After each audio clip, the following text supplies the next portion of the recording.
Up next, Lieutenant General Jerry Boykin. He's joining us on video today, and audio, certainly. And let me just tell you a little bit. It serves as the Family Research Council Executive Vice President, with responsibility for overseeing day-to-day operations, including policy and church ministries, finance, development, communications, and human resources. He was one of the original members of the U.S. Army's Delta Force.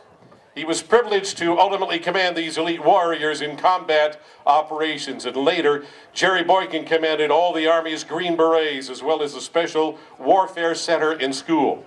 In all, Lieutenant Boykin spent 36 years in the Army, serving his last 4 years as the Deputy Undersecretary of Defense for Intelligence. Gadi Edelman talked about the Jew first and then the rest of us. Jerry Boykin is somebody that understands what it's like to be targeted by Islamic radicals.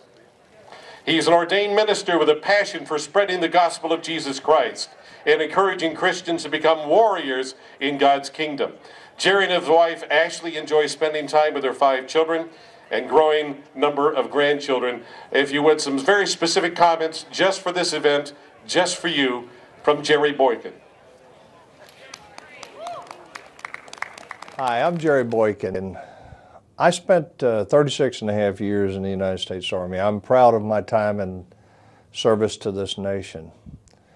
I'm very concerned today because of what I see in terms of the infringements on the First Amendment rights or the religious liberties of not only active duty military people, but also veterans across our country today. When we start taking down memorials, crosses, or memorials that depict an individual soldier, sailor, airman, and Marine kneeling and praying to an almighty and a sovereign God, and we start removing those, it portends that the rights, all rights, not just the First Amendment rights, but all rights of our citizens across this country are being threatened, are being jeopardized.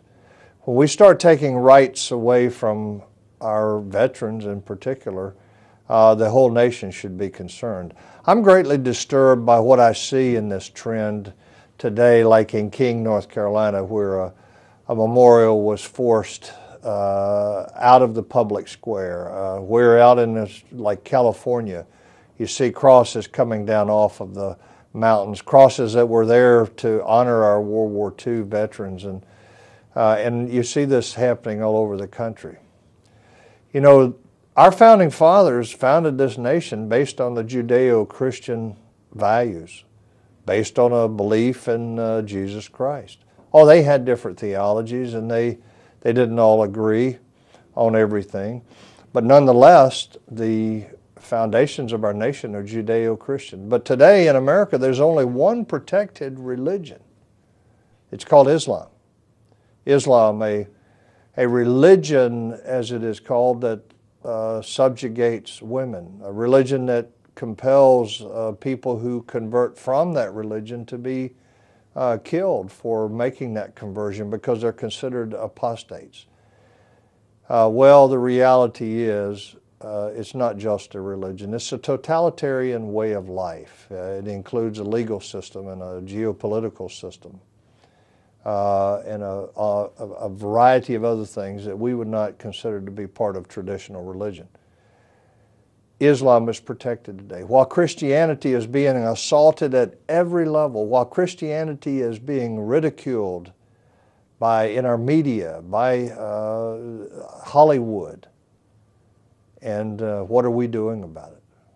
Folks, I want to encourage you to take a stand.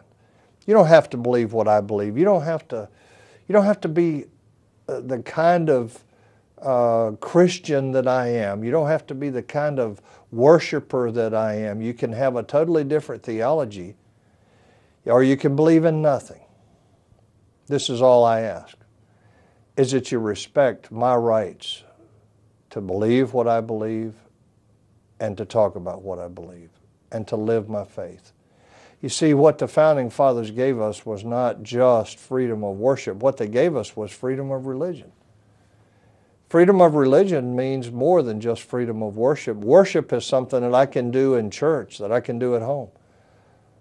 But freedom of religion means that I can believe what I want to believe and that I can take that into the public square, that I have the right constitutionally to go out into the public square and talk about my faith, to live my faith, to do those things that I believe in according to my faith, as long as they don't threaten the Constitution of the United States, that they don't break the laws of America.